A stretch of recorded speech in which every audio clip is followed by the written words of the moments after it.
जय श्री कृष्ण। राधे राधे। भक्तजनों, आज आप सुनेंगे गुरु प्रदोष व्रत कथा। सूत जी फिर बोले, शत्रु विनाशक भक्ति प्रिया व्रत है। यह अति श्रेष्ठ 12 मास तिथि सबर व्रत है।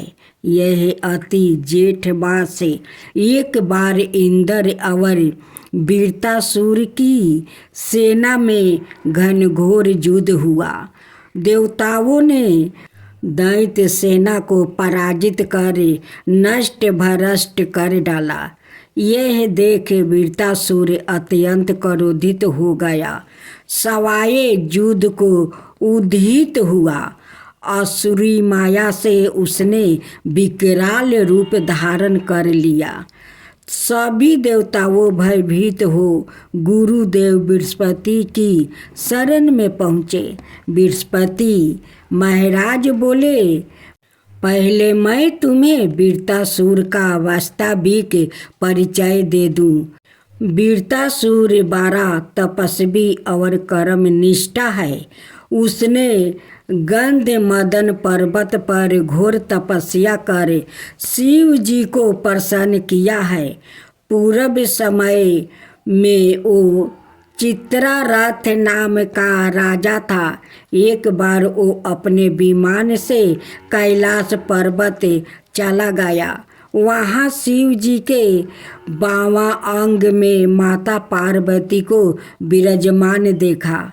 उपहास पूर्वक बोला, हे प्रभु, मोह माया में फंसे होने के कारण हम स्त्रियों के वशीभूति रहते हैं, किंतु देवलोक में ऐसा दृष्टि गोचर नहीं हुआ कि स्त्री अलंगिन बद्ध हो सभा में बैठे।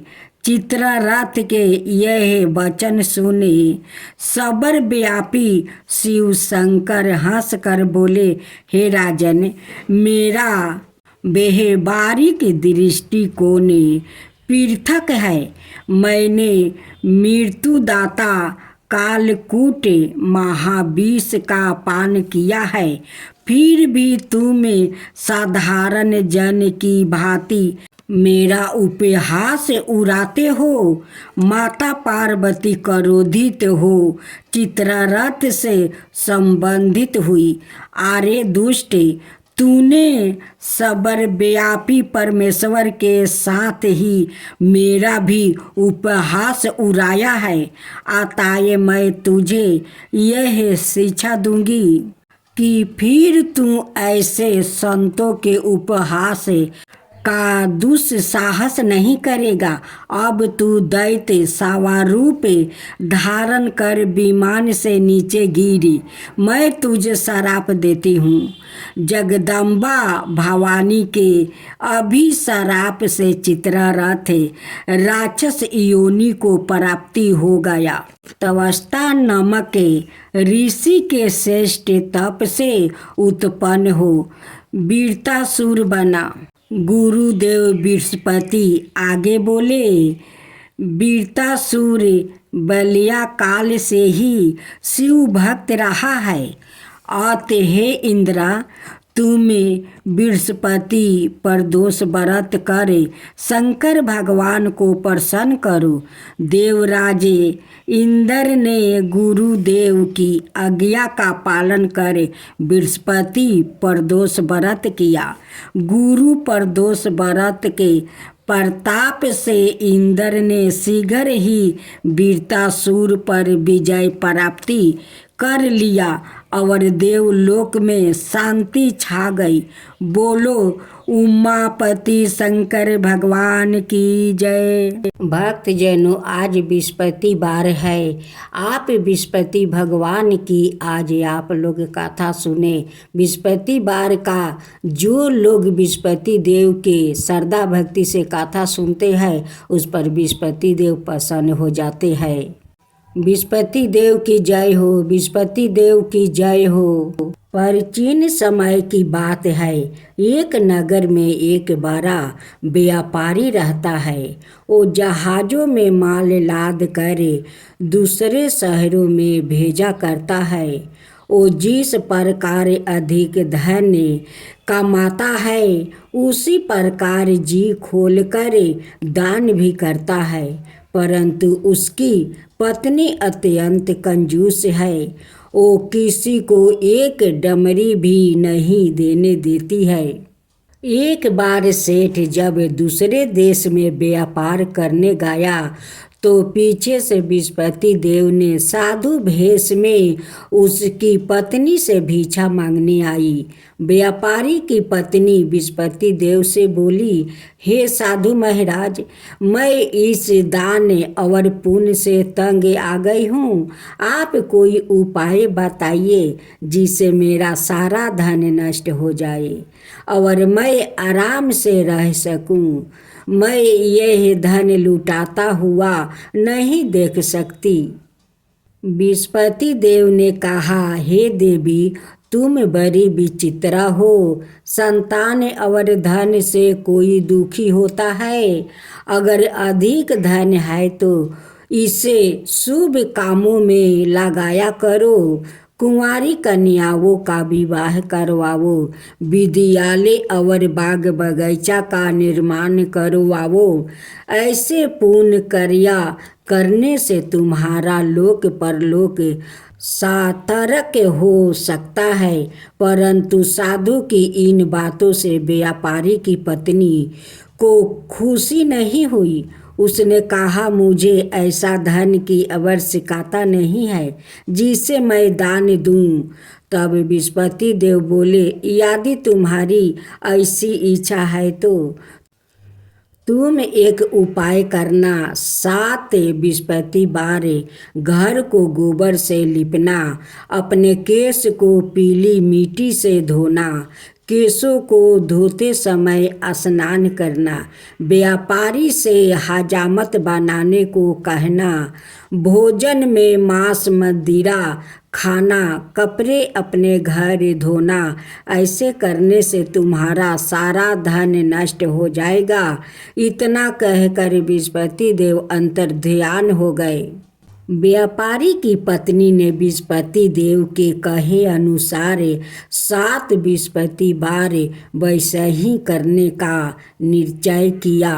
केवल 3 बृहस्पतिवार बीते थे कि उसी समस्त धन संपत्ति नष्ट हो गई और वो परलोक सिधार गई। जब व्यापारी वापस आया तो उसने देखा कि उसका सब कुछ नष्ट हो चुका है। उस व्यापारी ने अपनी पुत्री को संताना दी और दूसरे नगर में जाकर बस गया। वहाँ वो जंगल से लकड़ी काट कर लाता और शहर में बेचता। इस तरह वो अपना जीवन बिताने लगे। एक दिन उसकी पुत्री ने दही खाने की इच्छा प्रकट की, लेकिन व्यापारी के पास दही खरीदने के पैसा नहीं थे। वो अपनी पुत्री को आश्वासन देकर जंगल में लकड़ी काटने चला गया। वहाँ एक वृक्ष के नीचे बैठे अपनी पूर्व दशा पर विचार कर रोने लगा। उस समय बृहस्पतिवार था। तभी वहाँ बृहस्पति देव साधु के रूप में सेठ के पास आए और बोले, हे मनुष्य, तू इस जंगल में किस चिंता में बैठा है? तब व्यापारी बोला, हे महाराज, आप सब कुछ जानते हैं। इतना कहकर व्यापारी अपनी कहानी सुनाकर रो पड़ा। बृहस्पति देव बोले, देखो बेटा, तुम्हारी पत्नी ने बृहस्पति देव का अपमान किया है, इसी कारण तुम्हारा यह हाल हुआ है। लेकिन अब तुम किसी प्रकार की चिंता मत करो। तुम गुरुवार के दिन बृहस्पति देव का पाठ करो। 2 पैसे के चने और गुड़ को लेकर जल के लोटे में शक्कर डालकर वो अमृत और प्रसाद अपने परिवार के सदस्यों और कथा सुनने वालों में बांट दो। सवाए भी प्रसाद और चरण मृत लो, भगवान तुम्हारा अवश्य कल्याण करेंगे। साधु की बात सुनकर व्यापारी बोला, महाराज मुझे तो इतना भी नहीं बचता है कि मैं अपनी पुत्री को दही लाकर दे सकूं। इस पर साधु जी बोले, तुम लकड़ियाँ शहर में बेचने जाना, तुम्हें लकड़ियों के दाम पहले से चौगुने मिलेंगे, जिससे तुम्हारे सारे कार्य सिद्ध हो जाएगा। उसने लकड़ियाँ काटी और शहर में बेचने के लिए चल पड़ा। उसकी लकड़ियाँ अच्छे दाम में बिक गई, जिसे उसने अपनी पुत्री के लिए दही लिया और गुरुवार की कथा हेतु चना गुड़ लेकर कथा की और प्रसाद बांट कर सवाए भी खाया। उसी दिन से उसकी सभी कठिनाइयाँ दूर होने लगी। परंतु अगले बृहस्पतिवार को वो कथा करना भूल गया। अगले दिन वहाँ के राजा ने एक बड़े यज्ञ का आयोजन करे पूरे नगर के लोगों के लिए भोजन का आयोजन किया है। राजा की आज्ञा अनुसार पूरा नगर राजा के महल में भोजन करने गया, लेकिन व्यापारी वो उसकी पुत्री तनिक विलंब से पहुँचे। अंत उन्हों दोनों को राजा ने महल में ले जाकर भोजन करवाया। जब वो दोनों लौट कर आए तभी रानी ने देखा कि उसकी खूंटी पर टंगा हार गायब है। रानी को व्यापारी और उसकी पुत्री पर संदेह हुआ कि उसका हार उन दोनों ने ही चुराया है। राजा की आज्ञा से उन दोनों को कारावास की कोठरी में कैद कर दिया गया। कैद में पड़कर दोनों अत्यंत दुखी हुए। वहाँ उन्होंने बृहस्पति देवता का स्मरण किया।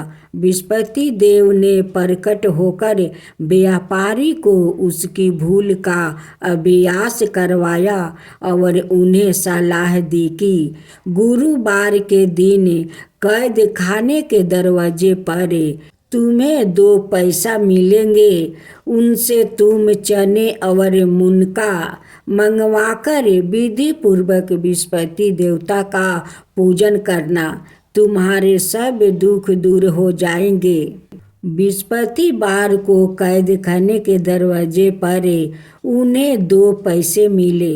बाहर सड़क पर एक स्त्री जा रही थी। व्यापारी ने उसे बुलाकर गुड़ और चने लाने को कहा।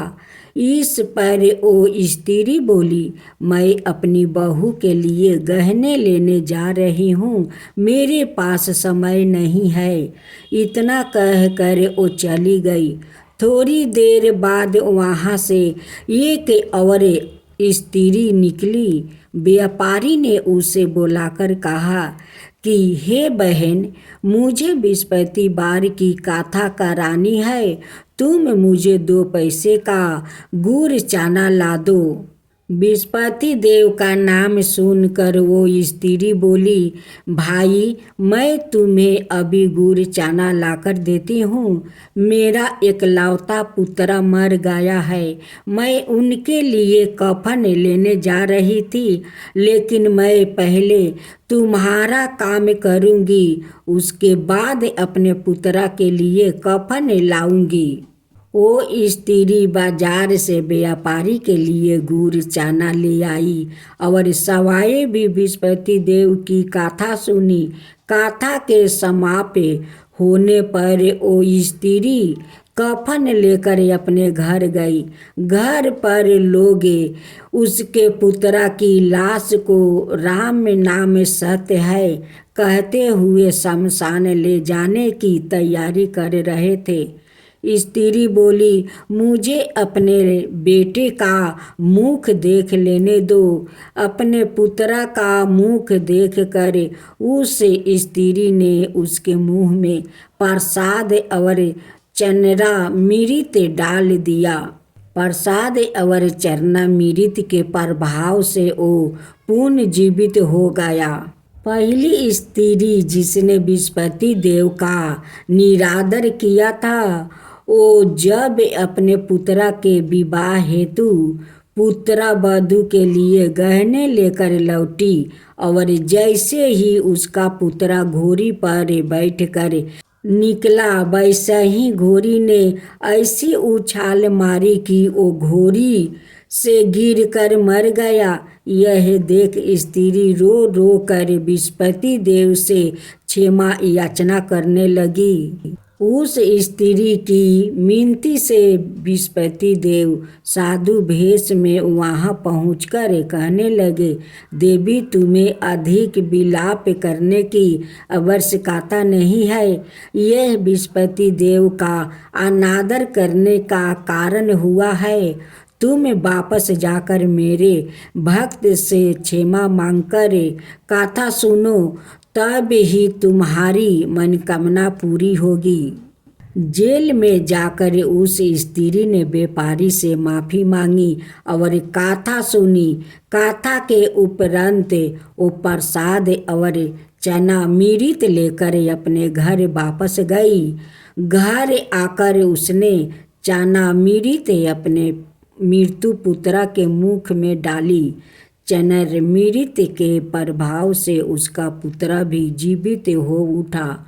उसी रात बृहस्पति देव राजा के सपने में आया और बोले, हे राजन, तुम जिस व्यापारी और उसके पुत्री को जेल में कैद कर रखा है वो बिल्कुल निर्दोष है। तुम्हारी रानी का हार वही खूंटी पर टांगा है। दिन निकला तो राजा रानी ने हार खूंटी पर लटका हुआ देखकर राजा ने उस व्यापारी और उसकी पुत्री को रिहा कर दिया और उन्हें आधे राज्य देकर उसकी पुत्री का विवाह ऊंचे कुल में करवाकर दहेज में हीरे जवाहरात दिया। ओम जय बृहस्पति देवा, जय बृहस्पति देवा, छिन छिन भोग लगाऊं के दली फल मेवा। ओम जय बृहस्पति देवा, जय बृहस्पति देवा। तुम पुराण परिमत माँ तुम अंतर्यामी, जगत पिता जगदीश्वर तुम ही सबके स्वामी। ओम जय बृहस्पति देवा, जय बृहस्पति देवा। चरणामृत निज निर्मल सबके पातक हरता, सकल मनोरथ दायक कृपा करो भक्तो। ओम जय बृहस्पति देवा, जय बृहस्पति देवा। तन मन धन अर्पण कर जो जन शरण पारे, प्रभु प्रकट तब हो करे आकर दुआरे खरे। ओम जय बृहस्पति देवा, जय बृहस्पति देवा। दीन दयाल दया निधि भक्तन हितकारी, पापी दोष सब हरता भाव बंधन हारी। ओम जय बृहस्पति देवा, जय बृहस्पति देवा। सकल मनोरथ दायक सब संशय हरो, विषय विकार मिटाओ संतन सुखकारी। ओम जय बृहस्पति देवा, जय बृहस्पति देवा। जो कोई आरती तेरी प्रेम सहित गावे, जेठाय नंदय नंदन कर सो निश्चय पावे। ओम जय विष्णुपति देवा, जय विष्णुपति देवा। सब मिलकर बोलो विष्णुपति भगवान की जय, विष्णुपति देव की जय।